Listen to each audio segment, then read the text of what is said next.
Hello everyone! Today we'll continue from the previous video. In the last video, we covered the preparatory steps for the wrap operation, including creating a workspace, setting up side-by-side views, and configuring the source and target meshes. Finally, we added corresponding points. So today, we're going to perform the actual wrap operation. Okay, let's get started. First, click Start to launch. The wrap service select.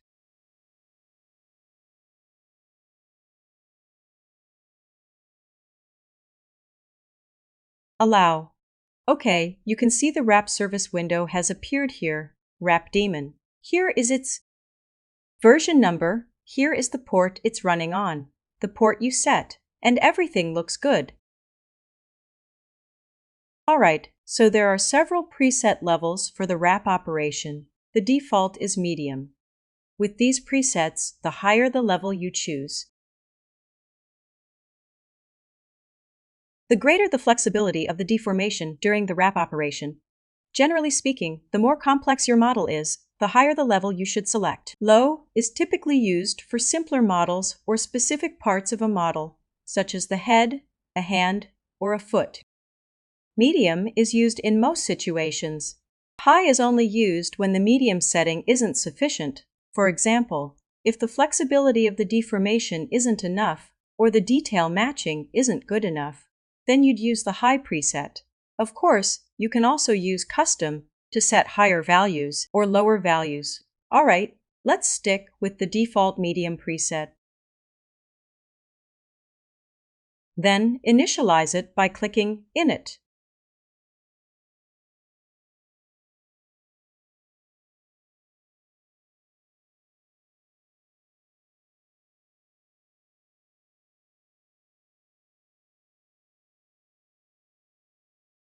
Okay, successful. Here's a prompt. Initialization was successful, and the initialization data has been saved. The second step is to perform snapping. Snap means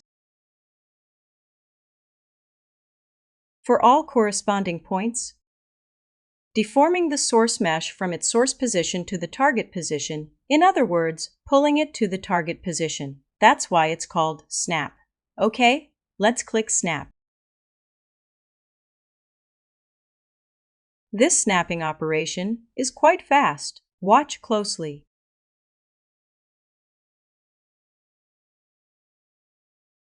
It pulls all the corresponding points from the source position to the target position. Look, the heel has been pulled up. This toe, the foot in the source mesh is large, while the foot in the target is small, so it forcibly shrinks it. This step is applied only to all corresponding points, not to the entire model. It's very fast. Serving as an initial deformation, let's evaluate the result. Click on Lines to see the effect.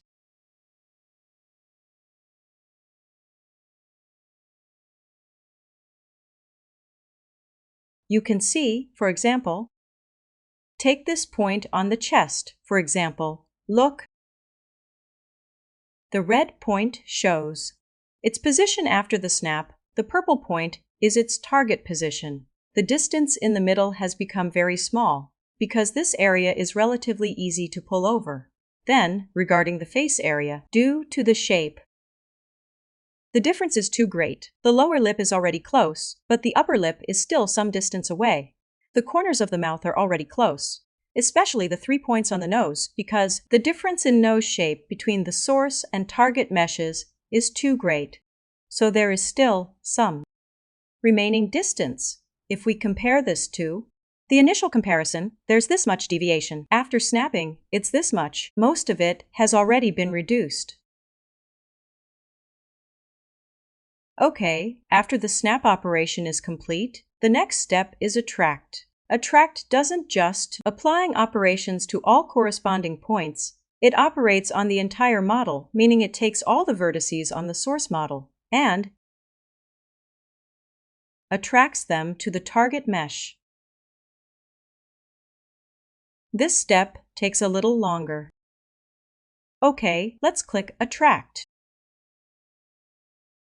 Here, you can see the entire deformation process of the model.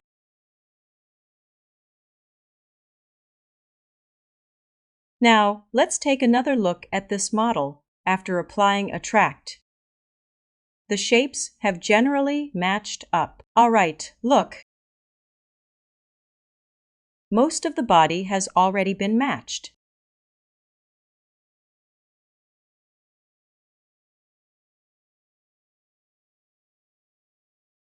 Only some areas, like this spot, just below the chest. The cleavage area still doesn't look right. This is because the shape of this area varies too much. It's too concave, so it hasn't fully adhered. Take a closer look. In this area of the target mesh, there are many faces, whereas the source mesh clearly lacks sufficient faces, resulting in a lack of detail. Okay, this is the third step, the attract operation.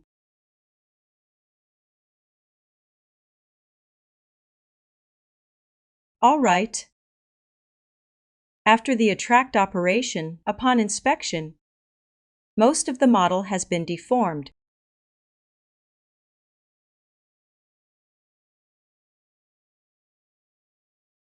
Probably more than 95%, with only a few minor details remaining.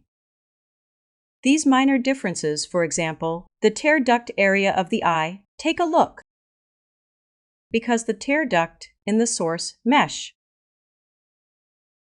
and the target mesh's tear duct are completely different in shape. See?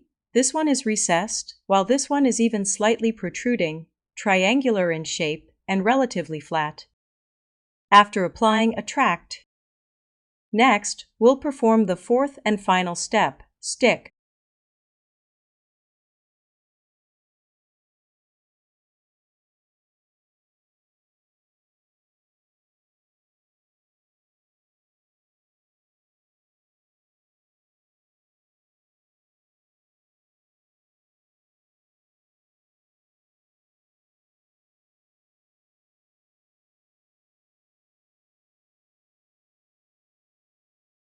The stick operation is used to eliminate any remaining deviation after Attract.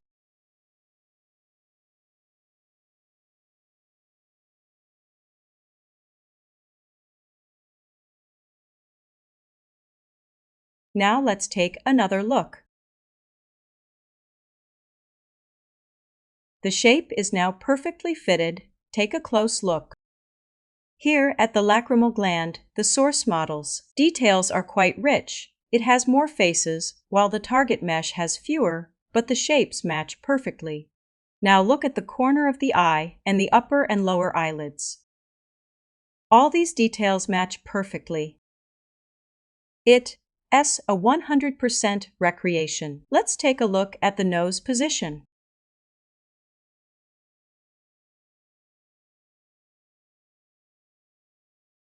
Okay, we have another way to determine the degree of overlap between them.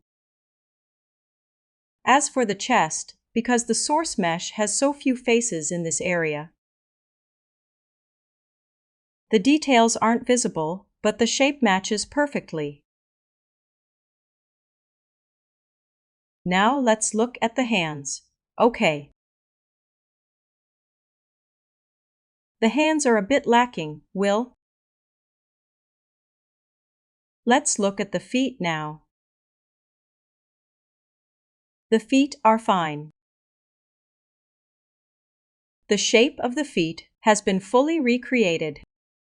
Okay, the fingers haven't been recreated here. It might be because we only set one control point on the hand, but none on the fingers. In other words, there are too few control points.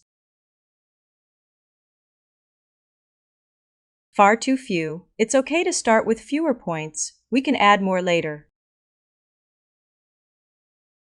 All right, we'll refine this later. Let's take a quick look. The shapes already match up pretty well. We can also check the alignment of the two models in the Layout workspace.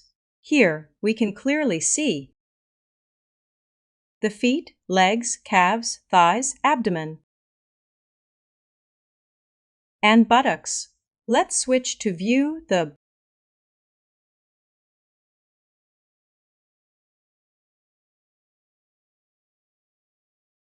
back,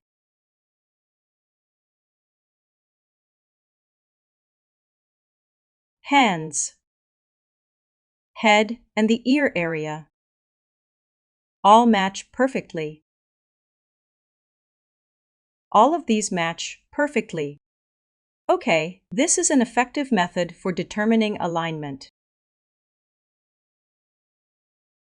Okay, that's it for today's video. In the next video, we'll address the residual issue. We'll also continue refining the details. All right, we'll have more advanced topics. Thank you all.